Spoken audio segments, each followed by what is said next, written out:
திமுக கட்சியில் நேற்று என்ன நடந்தது, என்ன நடக்க போகுது? திமுகவில் என்ன நடந்ததுன்னா, விஜய் நடந்த ஆர்ப்பாட்டம் தான். விஜய் நடத்தின ஆர்ப்பாட்டம் தான் தமிழ்நாடு முழுசும் பேசு பொருளாக இருக்குது. அவங்க கட்சியிலேயே ஒரு அதிருப்தி ஏற்படுத்தியிருக்கு. இன்டெலிஜென்ஸ் ரிப்போர்ட் என்ன சொல்கிறாங்கன்னா, திமுகக்கு ஓட்டு சதவீதம் குறைஞ்சிருக்கு. அதில் 90 தொகுதிகள் வந்து கொஞ்சம் வீக்கான தொகுதியாக இருக்குதா சொல்கிறாங்க. இந்த வருஷம் மட்டும் 80 லட்சம் இளைஞர்கள் ஓட்டு வந்து புதுசாக ஆட் ஆக போகிறாங்க. 80 லட்சம் ஓட்டர்கள் வந்து ஆட் ஆகிருக்கிறதுனால அந்த ஓட்டை நம்ம வந்து கான்சன்ட்ரேட் பண்ணணுன்ற மாதிரி சொல்கிறாங்க. ஏன்னா வழக்கமாக வந்து ஒவ்வொரு ஓட்டும் வர்ற இளைஞர்கள் ஓட்டு வந்து இது சீமானுக்கு தான் போகும். விஜய்க்கு நம்ம விட்டுறக்கூடாது அப்படின்ற மாதிரி கான்சன்ட்ரேட் பண்ணியிருக்காங்க. சரி, இது ரெண்டு பெருங்கட்சிகளுக்கு அப்புறம் வந்து இந்த என்டிகே நாம் தமிழர் கட்சியோட நிலவரம் என்ன, அவங்க என்ன வந்து முன்னெடுத்திருக்காங்க? சீமான் வந்து பார்த்தீங்கன்னா கல்லுக்கான ஒரு ஆர்ப்பாட்டத்தை எடுத்தார். அதே சமயம் வந்து ஆடு மாடுக்கான மாணவர் எடுத்தார். அதுவும் ஒரு ட்ரோல் மெட்டீரியலாக தான் ஆகிட்டு இருந்துச்சு. ஏன்னா ஆனால் அந்த கட்சியில் இருக்க என்ன சொல்கிறோம், உலகத்தில் இது மாதிரி ஒரு மாணவர் நடத்தலை. இது ஆடு மாடு ஒரு 200-300 மாடு இருக்குது, அதுக்கு பின்னாடி ஜனங்கள் இருக்காங்க. இவர் வந்து அவங்ககிட்ட பேசிட்டு இருக்காரு. கோமாதா கேட்குறதா ஒரு விஷயத்தையும் கேட்டார் கடைசியாக.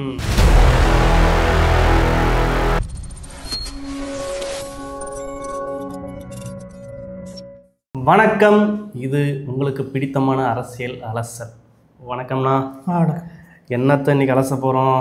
அரசியல் என்னத்தை அலசல் தான் வந்து திமுக கட்சியில் நேற்று என்ன நடந்தது, என்ன நடக்க போகுது? திமுகவில் என்ன நடந்ததுன்னா, விஜய் நடந்த ஆர்ப்பாட்டம் தான். விஜய் நடத்தின ஆர்ப்பாட்டம் தான் தமிழ்நாடு முழுசும் பேசு பொருளாக இருக்குது. அவங்க கட்சியிலேயே ஒரு அதிருப்தி ஏற்படுத்தியிருக்கு. இன்டெலிஜென்ஸ் ரிப்போர்ட் என்ன சொல்கிறாங்கன்னா, திமுகக்கு ஓட்டு சதவீதம் குறைஞ்சிருக்கு. இல்ல ரெகுலரா வந்து திமுக சைட்ல இருந்து ஒரு இன்டெலிஜென்ஸ் ரிப்போர்ட் வச்சிருப்பாங்க. ஒரு அரசு ஆள்றாங்கன்னா மக்கள் மத்தியில் என்னவா இருக்கு, அவங்களோட சர்வே மாதிரி, ஆமா அவங்க நாம்ஸ் எப்படி இருக்கு, திமுக அரசு எப்படி பாக்குறாங்க அப்படின்ற மாதிரிலாம் எடுத்திருக்காங்க. அதுல 90 தொகுதிகள் வந்து கொஞ்சம் வீக்கான தொகுதியா இருக்குதா சொல்றாங்க. 234 தொகுதி கொஞ்சம் வீக்கான தொகுதியா இருக்கு. கொஞ்சம் அங்க இழுபறியா இருக்கும், ஒரு ஃபைட் பேக்கா இருக்கும், அதிமுகவுக்கும் மற்ற கட்சிகளுக்கும் ஃபைட் பேக்கா இருக்கும் அப்படின்ற மாதிரி சொல்லியிருக்காங்க. உடனே மு க ஸ்டாலின் என்ன பண்ணியிருக்காங்கன்னா, அங்கே இருக்கிற 90 தொகுதியில் இருக்கிற மாவட்ட செயலாளர் கூட்டி என்ன பண்ணிட்டு இருக்கீங்க, என்ன ஒர்க் பண்ணியிருக்கீங்க, இனிமேல் எந்த மாதிரி மூவ் பண்ணலாம், இனிமேல் நீங்கள் ஓரணியில் தமிழ்நாடுன்ற இடத்துல எல்லோரும் வீடு வீடாக போயிட்டு மூவ் பண்ணுங்கன்ற மாதிரி சொல்கிறாங்க. அதே சமயம் இந்த வருஷம் மட்டும் 80 லட்சம் இளைஞர்கள் ஓட்டு வந்து புதுசாக ஆட் ஆக போகிறாங்க. 80 லட்சம் ஓட்டர்கள் வந்து ஆட் ஆகிருக்கிறதுனால அந்த ஓட்டை நம்ம வந்து கான்சன்ட்ரேட் பண்ணணுன்ற மாதிரி சொல்கிறாங்க. ஏன்னா வழக்கமாக வந்து ஒவ்வொரு ஓட்டும் வர்ற இளைஞர்கள் ஓட்டு வந்து இது சீமானுக்கு தான் போகும். ஆனால் இந்த டைம் நம்ம விட்டுறக்கூடாது, அவங்களுக்கு ஏற்ற மாதிரி பாடம்லாம் எடுக்கணும், அவங்களுக்கு வகுப்பு எடுக்கணும், திராவிடன் என்ன 50 ஆண்டுகள ஆட்சின்னா என்னன்ற மாதிரி நம்ம சொல்லணும். இந்த டைம் விஜய்க்கு நம்ம விட்டுறக்கூடாது அப்படின்ற மாதிரி கான்சன்ட்ரேட் பண்ணியிருக்காங்க. விஜய் வந்து அவங்க ஜெயிப்பாங்கன்ற மாதிரி இன்டெலிஜென்ஸ் ரிப்போர்ட்லாம் கொடுக்கல. இருந்தாலும் ஓட்டு சதவீதம் வந்து நம்ம தக்க வச்சுக்கணும், அதிகமாக இருக்கணும். ஏன்னா போன ஆண்டு பார்த்தீங்கன்னா 30 தொகுதியில் வந்து 100 ஓட்டு 2000 ஓட்டு வித்தியாசத்தில் அதிமுக கூட தோற்றுருக்கோம். அந்த மாதிரி இருக்காமல் கொஞ்சம் பெரும்பான்மையாக ஜெயிக்கணும் அப்படின்ற மாதிரியும் சொல்லியிருக்காங்க. இனிமேல் வர்ற கூட்டங்களில் விஜய் வந்து கொஞ்சம் நம்ம டார்கெட் பண்ணணும், ஃபோக்கஸ் பண்ணணும், நம்ம இனிமேல் எளிமையாக பார்த்துடக்கூடாது அப்படின்ற மாதிரியான விஷயங்களை சொல்லியிருக்காங்க. அதுதான் நேற்று நடந்த அதிமுகவோட இது. அதே சமயம் இன்றைக்கி வந்து சிதம்பரத்தில் தொடங்கியிருக்காரு, தமிழ்நாடு முழுசும் சுற்றுப்பயணம் செய்கிறதுக்கு தொடங்கியிருக்காரு விஜய். இது உதயநிதி ஸ்டாலின் அதே தான் சுற்றுப்பயணம் தொடங்கியிருக்காரு. இது பெரிய அளவுக்கு இம்பாக்ட் ஏற்படுத்தும் தமிழ்நாடு மக்களில் அப்படின்றது தான் இன்றைக்கி திமுகவோட நேற்று நடந்த இன்னைக்கு வரையும் நடந்த ஒரு ஸ்டேட்டஸாக இருக்குது. சரி, எதிர்கட்சியாக இருக்க எடப்பாடி அவர்களோட அதிமுகவோட நிலவரம் என்ன நிலவரம்னா, அவர் வந்து தமிழ்நாடு முழுசும் சுற்றுப்பயணம் செஞ்சுட்டு இருக்காரு. தமிழகத்தை மீட்போம் அப்படின்ற மாதிரி சொல்லிட்டு இருக்காங்க. ஆல்ரெடி பார்த்தீங்கன்னா அவர் கோயில் சொத்துல வந்து ஸ்கூல் கட்டுறாங்க அப்படின்ற மாதிரி கான்ட்ரவர்சிலாம் போயிட்டு இருந்துச்சு. அதுக்கு ஸ்டாலின் அவர்களும் வந்து கவுண்டர்லாம் கொடுத்துருந்தாங்க. அதே சமயம் இங்கே இருக்கிற கட்சிகள் என்ன சொல்கிறாங்க, உங்கள் கட்சியை ஃபஸ்ட்டு மீளுங்க, உங்கள் கட்சியிலே 1008 பிரச்சனை இருக்குது, ஓட்டைகள் இருக்குது, அதை மீட்காமல் நீங்கள் தமிழகத்தை மீட்க போகிறீங்களா அப்படின்ற மாதிரியெல்லாம் எள்ளி நகையாடி சிரிச்சிட்டு இருக்காங்க. அது மட்டும் இல்லை, திடீர்னு பார்த்தீங்கன்னா அந்த கட்சியிலேருந்து வெளியேறி ஓபிஎஸ் முன்னாள் அமைச்சராக இருந்தார், நமக்கே நல்லா தெரியும். திடீர்னு பார்த்தீங்கன்னா அவர் வந்து மதுரையில் ஒரு கூட்டத்தை தொடங்கி நான் மாநாடு நடத்த போகிறேன், இனிமேல் நான் யாரை நம்பி கிடையாது அப்படின்ற மாதிரி ஒரு அதிர்ச்சிகரமான ஒரு செய்தியை வெளியிட்டிருக்காரு. அதுவே அரசியல் வட்டாரத்தில் பெரும் பேசு பொருளாக இருக்குது. இன்னொன்று, அவருக்கு ஒரு ஓட் பேங்க்கும் கிடையாது, பெருசாக ஓட் பேங்க் கிடையாது. ஓபிஎஸ் அவரோட ஏதோ டிவிகேக்கு ஆதரவாக ஏதோ சொன்ன மாதிரி. ஆமாம், ஏன்னா அது விஜய் கட்சிக்கும் ஒரு ஆதரவு தெரிவிச்சிருக்காரு. ஏன்னா இங்கே தான் ஓட்டு நமக்கு கிடைக்கிறதுல, இன்னொன்று சொந்த தொகுதியிலே அவருக்கு வந்து மக்களை மதிக்கிறது இல்லையா. ஏன்னா அந்த அளவுக்கு அவங்களோட பையன் மேலேயும் வந்து பாலியல் புகார் இருக்குது, இவர் மேலேயும் வந்து யாரையும் மதிக்க போகிறதில்ல, யாரையும் கண்டுக்க மாட்டார். இவர் வீட்டில் இருந்தால் ஆட்சின்னு வந்தால் மட்டும் ஒரு 30 நாளைக்கு கொஞ்சம் ஆக்டிவாக இருப்பார். அதுக்கப்புறம் எங்கே இருந்தார், எங்கே இருக்காருன்னே நமக்கு தெரிஞ்சா ஓபிஎஸ் என்ன இதுவரை என்ன இது வரைக்கும் தெரியாது. எடப்பாடி அவர்கள் தான் நம்ம வந்து சமூக வலைதளம் பார்த்துருக்கோம். பட் இவரெல்லாம் வந்து பார்த்ததே இல்லை. நேற்று மட்டும் தான் வந்து டிவிக்கு அவர்களுக்கு வந்து நான் தார்மீக ஆதரவு கொடுக்குறேன்ற மாதிரி பேசியிருக்கிறப்ப இன்னொன்று 80 லட்சம் இளம் தலைமுறைக்கு ஓட்டை செலுத்துறாங்கன்னும் போது ஓபிஎஸ் யாருன்னு கூட தெரியாது. இப்போ 2 கிட்ஸ் ஓபிஎஸ்ன்னு தெரியுமா? வாய்ப்பே இல்லை. அப்போ அவருக்கெல்லாம் ஓட்டு போகாது. சொந்த தொகுதியிலே அவர் மதிக்காத போது எங்கே மக்கள் தெரியலங்க, நம்ம சொல்ல முடியாது. பார்க்கலான்ற மாதிரி தான் அவரோட ஸ்டேட்டஸ். அதிமுக ஸ்டேட்டஸும் அதுவாக தான் இருக்குது.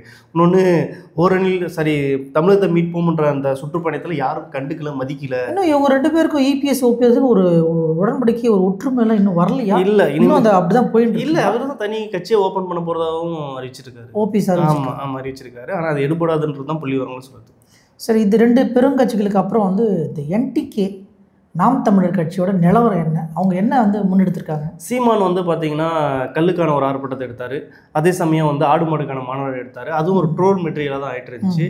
ஏன்னா ஆனால் அந்த கட்சியில் இருக்க என்ன சொல்கிறோம், உலகத்தில் இது மாதிரி ஒரு மாநாடு நடத்தலை. அது ஒரு ஆடு மாடு ஒரு 200-300 மாடு இருக்குது, அதுக்கு பின்னாடி ஜனங்கள் இருக்காங்க.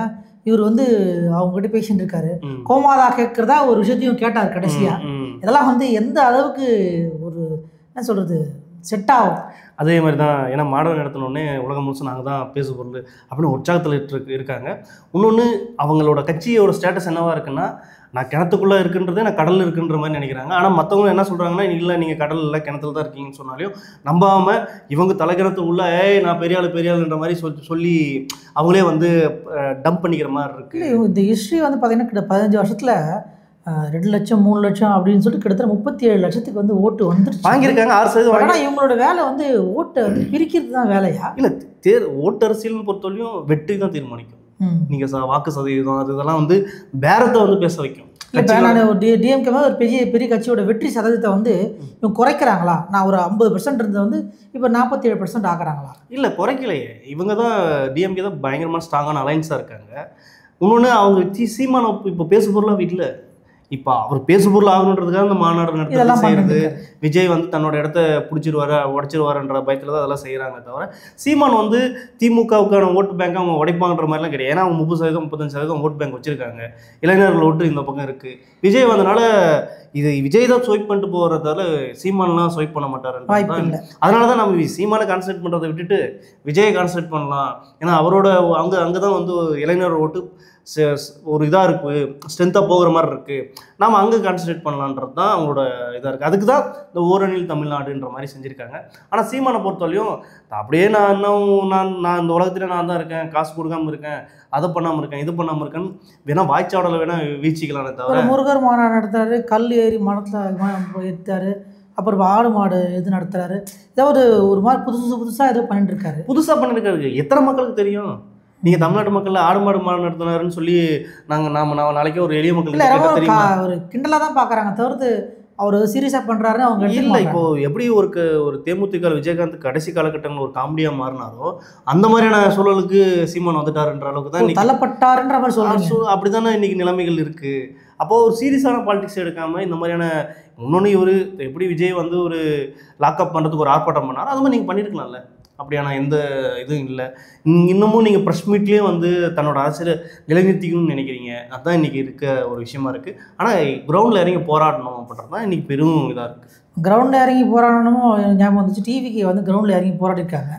அவங்களோட ஃபியூச்சர் என்ன எப்படி நிலைப்பாடில் இருக்காங்க அவங்க? இல்லை, நீங்கள் ஓட்டரசியலை பொறுத்தவரையும் அதிமுக திமுக இவங்கள விட இவங்களோட எப்பவுமே வந்து சோசியல் மீடியாவில் செம்ம ஆக்டிவாக இருப்பாங்க. அதிமுக திமுக விட சோசியல் மீடியாவில் ஆக்டிவாக இருக்கிற 2 பேர் தான்.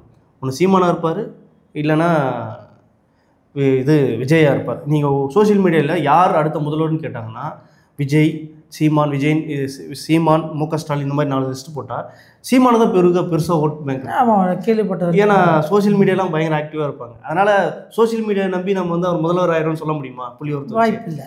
கிரவுண்டு தான். இப்போ நான் என்னோடய ஊர்லேயே ஒரு 300 குடும்பங்கள் இருக்குன்னா விஜய் வந்து எந்த மாதிரி கட்சி ஓப்பன் பண்ணியிருக்காரு, அவர் கட்சி பேர் கூட மேக்ஸிமம் தெரியாது. ஏன்னா அவங்களுக்கு கிளை, பிரான்ச்சு, ரூட்டு எதுவுமே கிடையாது. இவர் ஆர்ப்பாட்டம் பண்ணியிருக்காரு. இங்கே இருக்கிற இளைஞர்கள் வந்து ஒரு கிரவுண்டராக ஒர்க் பண்ணி போயிருக்காங்களே தவிர சாதாரண குடும்பங்களாக எப்பவுமே அதிமுக திமுக ஸ்ட்ரென்த் என்ன குடும்பமாக இருப்பாங்க.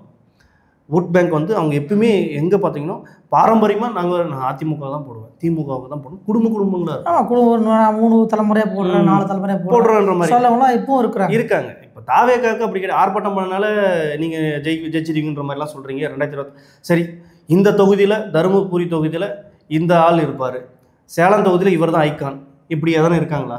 நீங்கள் திமுக எடுத்தால் திருச்சி சிவான்னு இல்லை அந்த மாதிரி கிடையாது. ஏன்னா இப்போ தானே ஆரம்பிச்சிருக்கிறாங்க. இதில் வந்து ஆரம்பிச்ச கட்சியில் வந்து ஃபெமிலியரான அரசியல் பர்சன் யாரும் கிடையாது. இல்லை தானே. ஆனால் நீங்கள் என்ன பண்ணுறீங்க, இப்போ தான் எல்கேஜி படிச்சிருக்கீங்க, நான் அதுக்குள்ளே வந்து அடுத்த வருஷம் டிகிரி முடிச்சிடுன்ற மாதிரி தானே பேசுகிறீங்க. இல்லை பேசுகிறாங்க. அதுதான் அவங்கள தான் சொல்கிறேன், அப்படி தானே பேசுகிறாங்க. இப்போ தான் நாங்கள் வந்து போஸ்ட் கிராஜுவேட். இதை தான் நீங்கள் சொல்கிற மாதிரி தான் வந்து விடுதலை சிறுத்தைகள் தலைவர் வந்து Thirumavalavan form A form B கூட என்னன்னு தெரியாது அவங்களுக்குன்னு சொல்லிக்கிறாங்க. அப்போது அவங்ககிட்ட ஒரு ஸ்ட்ரென்த் இல்லை. கட்சிக்கான ஒரு ஊடகங்களில் பேசு பொருளாக இருக்கிறதா இருக்கட்டும், பயங்கரமாக இதாக இருக்கும், யூடியூப்லேருந்து செய்திகளுக்கு ஒரு தலைப்பாக தான் இருக்காங்களே தவிர மக்கள் மத்தியில் அவங்க தலைப்பாக பேசுகிறாங்களான்றது தான் கேள்விக்குரிய. இது ரோட்டா, அதாவது சரி இது ஓட்டா கன்வெர்ட் ஆகாது அப்படின்றத பார்க்கலாம் அப்படின்றதான் பேச இதாக இருக்குது. நீங்கள் அடுத்தது சொன்ன மாதிரி தொல் திருமாவளவன் வந்து எங்கே இருக்காரு, என்ன பண்ணுறாரு, அதுனா ஒரு நிலைப்பாடு என்ன வருது. இது அவர் கொஞ்ச நாளாக வந்து கட்சியோட கட்டமைப்பை ஸ்ட்ராங் பண்ணணும், கட்சியில் என்ன நடக்குது, தொகுதி வரைகளை யாரை நிப்பாட்டலாம், என்னென்ன குறைத்து தீர்ப்புகள் இருக்குது. அதே சமயம் நேற்று கூட போயிட்டு கடலூர் போயிருக்காரு. கடலூரில் சில கட்சிகளில் போயிட்டு மக்களை சந்திக்கிறது, அவங்களோட குறைகளை கேட்குறது, இந்த மாதிரி விஷயங்களை மூவ் பண்ணிட்டு தான் இருக்காரு. அவரும் பெருசாக வந்து ஒரு கோரிக்கை வச்சு அந்த மாதிரிலாம் போகல. இப்போது கட்சி கட்டமைப்பிக்கணும், 2026 தேர்தல்கள் நம்ம கட்சியும் ஸ்ட்ராங்காக ஆகணும் அப்படின்றது தான் அவரோட ஸ்டேட்மெண்ட். மற்றபடி நேற்று வரையும் அதான் பண்ணியிருக்காரு. சரி, நேற்று கொஞ்ச நாளுக்கு முன்னாடி இருக்கும் அப்பாவும் மகனும் சண்டையிலே இருந்தாங்க, ஒரே பரபரப்பாக இருந்துச்சு. அந்த பாமக அவங்களுடைய நிலை என்ன பண்ணுறாங்க, ரெண்டு பேரும் வந்து ஒன்றா வருவாங்களா இப்படி இல்லை மாறி மாறி வந்து ஃபாதர் மாதிரி ஃபாதரும் ஃபாதர் அண்ட் சன்ன்ற மாதிரி டெய்லி சண்டை போட்டு இருந்தாங்க. திடீர்னு பார்த்தீங்கன்னா ராமதாஸோட மனைவி வந்து அன்புமணியோட வீட்டுக்கு போயிருக்காங்க. வீட்டுக்கு போயிட்டு இவங்களை அரவணைச்சி காலில் தொட்டு கும்பிட்டு நாங்கள் வந்து ஒற்றுமையாக இருக்கிறோம் அப்படின்ற மாதிரிலாம் அங்கே இருக்கிற பாமக தொண்டர்கள்லாம் சோஷியல் மீடியாவில் ட்வீட் பண்ணிட்டு இருக்காங்க. சுமூகமாக ஆயிடுச்சு அப்படின்னு சொல்லிக்கிறாங்க. ஆனால் ராமதாஸ் போகல, ராமதாஸ் சைட்லேருந்து இன்னும் அறிக்கை தான் பண்ணிட்டு இருக்காரு. கடைசிக்கு ஒரு 3 நாட்களுக்கு முன்னாடி கூட என்ன சொல்கிறேன்னா, என்னோட வீட்டில் வந்து யாராவது ஒரு கருவி வச்சுருக்காங்க, என்ன ஃபாலோ பண்ணுறதுக்கு வேவு பார்க்குறது ஒரு கருவி வச்சுருக்கான்னு சொல்லிட்டு அதை ஒரு ஃபோட்டோவை எடுத்து அதை ஒரு பேசு பொருளாச்சு. இப்போ வேவு பார்க்க நான் இப்போ என்னென்ன பேசுகிறேன், என்ன நடந்துக்கிறேன், நான் எப்படி இருக்கேன்றதை மைன்யூட்டாக ஒட்டி கேட்குறதுக்கு ஒரு கருவி வச்சு என்னை ஃபாலோ பண்ணுறாங்கன்ற மாதிரி அதை சொன்னார். அது ஹைகோர்ட்லேயும் வழக்கம் போட்டிருக்காங்க. இன்ன வரைக்கும் அவங்களுக்கு சுமூகம் ஏற்படலை. சுமூகம் ஏற்படுத்துறது தான் பாஜக போன்ற கட்சிகள்லாம் வந்து செயல்படுத்துகிறாங்க. ஆனால் அது இன்னும் என்ன நிலையில் இருக்குதுன்னு தெரியல. ஆனால் இன்றைய நிலை வரையும் அவங்க பிரிஞ்சுட்டு தான் இருக்காங்கன்றது தான் இன்றைக்கி தாக்கம். நம்ம இவ்வளோ கட்சிகளை பற்றி பேசினாலும் இந்த பாஜக அவங்க வந்து தமிழகத்தில் எந்த அளவுக்கு வந்து தாக்கத்தை ஏற்படுத்தணும்னு நினைக்கிறாங்க. பாஜக பொறுத்தவரை நான் வந்து வின் பண்ண மாட்டேன், ஆனால் அவங்கள பொறுத்தவரை திமுக ஒழிக்கணும், அது யார் வந்தாலும் அவங்க மேலே குதிரை மேலே சவாரி செஞ்சுப்பேன்னு தான் அவங்களோட மைண்ட் செட்டாக இருக்குது. ஏன்னா இப்போ விஜய் வந்து நல்ல ஓரளவு செல்வாக்கு அடைஞ்சிருக்காரு. ஃபஸ்ட்டு சீமான் வந்து அட்டாக் பண்ணோன்னே சீமானுக்கு சப்போர்ட் பண்ணாங்க, மறைமுகமாக வந்து சப்போர்ட். இப்போது விஜய் வந்தோடனே விஜய் வந்து என்ன ஆர்எஸ்எஸ் பாஜக விமர்சனம் பண்ணாலும் அவங்க விமர்சனமே பண்ண மாட்டாங்க. அவங்கள பொறுத்தவரையும் நீ எப்படி இருந்தாலும் ஒரு ஃபியூச்சரில் யூஸ் ஆகும். ஆமாம், நீங்கள் வந்து என்னோட எதிரி, என்னால் வீழ்த்த முடியல, ஆனால் இன்னொருத்தன் எனக்கு எதிரியாக கூட இருக்கலாம், ஆனால் உங்களை வீழ்த்த வரேன்னா உங்களுக்கு நான் சப்போர்ட் பண்ண ஆரம்பிச்சிடுவேன் அப்படின்றது தான் பாஜக கூட இன்ன வரையும் ஸ்ட்ராட்டஜியாக இருக்குது. இன்றைக்கி தாவேக்காவுக்கு சப்போர்ட் பண்ணிவிட்டு நீ தான் சூப்பர்ன்ற மாதிரியான இதெல்லாம் செஞ்சுட்டு இருக்காங்க. சாரித மாடல்ன்றது விஜய் கட்சிக்கார் ப்ரொமோட் பண்ணுறாங்களா, பாஜக ப்ரொமோட் பண்ணிகிட்டு இருக்காங்க, என்ன கட்சி நடத்துகிற அப்படின்ற மாதிரிலாம் கேள்வியெல்லாம் எழுப்பிட்டு இருக்காங்க.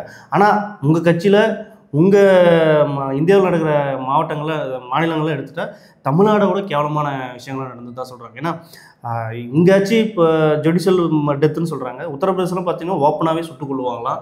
அதெல்லாம் கேள்வி கேட்குறது உடனே தமிழ்நாட்டு ஓடி வந்தால் இது என்ன திராவிட மாடலா அப்படின்ற மாதிரிலாம் ஃபயர் விட்டுட்ருக்காங்க. இதெல்லாம் தமிழகத்தில் எடுபடாது, மக்கள் இன்னமும் உங்களை நம்ப மாட்டாங்க. எல்லாருமே சொல்கிறது தமிழகத்தில் என்றைக்குமே வந்து மலராது, மக்கள் எடுபடாது அப்படின்ற மாதிரி சொல்லுவாங்க. நேற்று கூட ஒரு கேம்பெயின் போயிருக்காங்க, அங்கே கூட உனக்கு சோறு கூட போடுறேன், ஓட்டு போட மாட்டேன் அப்படின்ற மாதிரி தான் அங்கே இருக்கிற பொதுமக்கள் வந்து அவங்கள வந்து நகைச்சுவாக வந்து விமர்சனம் பண்ணுறாங்க. அதையும் டேக் டீஸாக எடுத்துகிட்டு இருக்காங்க. காரி துப்புறது தான் அவங்களோட பாக்கியாக இருக்க தவிர மக்கள் கடுமையாக விமர்சனம் பண்ணுறாங்க, அப்படியே அவங்க டேக் டீஸாக தான் எடுத்துக்கிறாங்க. அவங்கள பொறுத்தவரை நான் ஜெயிப்பானா இல்லையா அது மேட்டர் கிடையாது. யாருன்னா திமுக அவங்கள 50 வருட கால போராட்ட வடிவத்தில் திமுகன்ற ஒரு கட்சியை ஒழிக்கணுன்றது அவங்களுடைய உயர்ந்தபட்ச இலக்காகும். அதாவது மக்களுடைய வாழ்வாதாரத்தை முன்னேற்றணும், எல்லா விஷயத்தையும் அது பண்ணணும், அது இதெல்லாம் இல்லாமல் ஒரு கட்சியை ஒழிச்சு தான் இது பண்ணணுன்றது எதுக்கு பண்ணுறாங்க அவங்க? இலக்கு தானே. ஏன்னா இது பாஜகன்ற கட்சியார் பார்ப்பனர்களுக்கு தானே உழைக்க வேண்டிய கட்சியாக இருக்குது. ஆர்எஸ்எஸோட நோக்கம் என்ன? ஒரு 100 வருடத்துக்கு முன்னாடி எப்படி இருந்தாங்க, பார்ப்பனர்கள் எப்படி இருந்தாங்க, கோயில் அவங்க பேரில் இருக்கும். நீங்கள் போடுற அத்தனை காசையும் பார்த்தீங்கன்னா அவங்க எடுத்துப்பாங்க. நீங்கள் ஒரு திருவிழா நீங்கள் சாதாரண ஒரு நம்ம ஏரியாவில் இருக்க ஒரு திருவிழா பார்த்தீங்கன்னா அங்கே உங்களுக்கு தனியாக காசும் கொடுத்துருவாங்க, கோயிலுக்கு உண்டான காசும் கொடுத்துருவாங்க. ஏதாச்சும் கோயிலை வந்து ஊர்வலம் எடுத்துகிட்டு போகிறாங்கன்னா அந்த போடுற உண்டியலிருந்து எல்லாத்தையும் இவங்களே எடுத்துப்பாங்க. அப்படின்னும் போது இந்த மாதிரியான உரிமைகள் எங்களுக்கு மறுக்கப்படுது இல்லை. முன்னே வந்து கோயில் அவங்க சொத்து தான். ஒரு 10 குடும்பம் அது அங்கே வந்து பூஜை செய்கிறாங்கன்னா அந்த அரசு வந்து தலையிடாது. அந்த 10 பார்ப்பனர்கள் தான் முடிப்போம் அந்த கோயிலவே. இன்னைக்கு தஞ்சாவூர் கோயிலாக இருக்கட்டும், இல்லை வந்து அரசோடமே ஆயிடுச்சுல. இன்னைக்கு தான் அதுதான் அவங்களுக்கு பிரச்சனையாக இருக்குது. நான் என் உரிமை பறிபோனதில் தானே இருக்காங்க. இன்றைக்கி வந்து வெளியில் வந்து சாதி தீண்டாமை குறைவாக இருக்குது, மத தீண்டாமை குறைவாக இருக்குது, ஒருத்தர் பாகுபாடு பார்க்கக்கூடாதுன்ற மாதிரி சொல்கிறதா இருக்கட்டும், இந்த மாதிரி கல்வியில் வந்து ஏற்றத்தாழ்வு இருக்கிறதா இருக்கட்டும், அங்கே இருக்கிற உயர்நீதிமன்றத்திலிருந்து சாதாரண ஒரு கவர்மெண்ட் ஆஃபீஸ்லேருந்து அவங்க ஹையர் போஸ்ட்டில் அவங்க தான் இருப்பாங்க. இப்போ எங்களுக்கு அந்த உரிமை போயிட்டுருக்கே. அப்போ தமிழ்நாட்டில் முதன்மையாக இருந்தது திராவிடம் தான். அப்போ அதுக்கு அண்ணா பெரியார் இவங்களாம் போட்டு திராவிட கட்சிங்களாம் அடித்து வீழ்த்தினாதான் ஆமாம் நம்மளால அடித்தலை கொடுத்து அப்படின்ற திட்டம் தான் அவங்களோட இதாக இருக்குது. அதுக்கு எந்த கட்சினாலே அவங்க ஏறிப்பாங்கன்றது தான் 2026 எந்த அளவுக்கு தாக்கத்தை ஏற்படுதுன்னு பார்க்கலாம். அதே சமயம் வைகோ கட்சியில் வந்து ஒரு ஃபைட் உண்மையாக வந்து அவர் இருக்காரா இல்லையான்னு எனக்கு தெரியல. அதிமுக அப்படின்ற ஒரு கட்சி வந்து பல வருடங்களாக இருக்குது. அவர் சத்தத்தையே காணும். இப்போ ரீசெண்டாக ஒரு லாஸ்ட் வீக்லேருந்து அவர் சத்தம் எழுப்புற மாதிரி இருக்குது. எப்பவுமே இல்லை. இப்போ 2026 எலெக்ஷன் எப்படின்னா எல்லாரும் வந்து ரிட்டையர்ட் ஆகிற எலெக்ஷன் ஆகிற மாதிரி இருக்குது. ஏன்னா வைகோவாக இருக்கட்டும், ராமதாஸாக இருக்கட்டும், மூத்த தலைவர் அத்தனை பேர் ரிட்டையர் ஆகிற மாதிரியான வயசில் தானே இருக்காங்க. ஆமாம். இப்போ எல்லா கட்சியிலும் என்ன பண்ண மக்களுக்கு என்ன பண்ணுறாங்க இல்லையோ, கட்சிக்குள்ளே யார் அதிகாரத்தை போய் கைப்பற்றலான்றதான் போய் சண்டை தான். இவருக்கு அப்புறம் நான் தான் ஒரு போட்டி தான் நடக்குது. அந்த மாதிரியான சண்டை தான் போயிட்டுருக்கு. அதில் முக்கியமாக வந்து துரை வைக்கோ வந்து யார் பேச்சும் கேட்கறதில்லன்ற மாதிரியும் சொல்லிட்டு இருந்தாங்க. முன்னாடி இருந்த துணை பொதுச் செயலாளர் வந்து மல்லை சத்யாவுக்கு வந்து எனக்கு வந்து துரோகம் அளிச்சிட்டன்ற மாதிரி வைக்கோ வந்து பொது மேடையில் கத்தியெல்லாம் பேசிட்டு இருந்தார். அவர் நிறைய பேட்டியில் வந்து கண்ணீர் மல்க அழுதுட்டு இருக்காரு. பொறுத்திருந்து பார்ப்போம் இந்த மாதிரியான விஷயங்கள் போயிட்டுருக்கு. இன்றைக்கி அரசியல் அலசலில் ஒரு குறிப்பிட்ட அளவுக்கு நம்ம கட்சியை அலசிட்டோம். நாளைக்கு என்ன அலச போகிறோன்றதை பொறுத்திருந்து பார்த்து மற்றொரு பகுதி சந்திப்போம். நன்றி, வணக்கம்.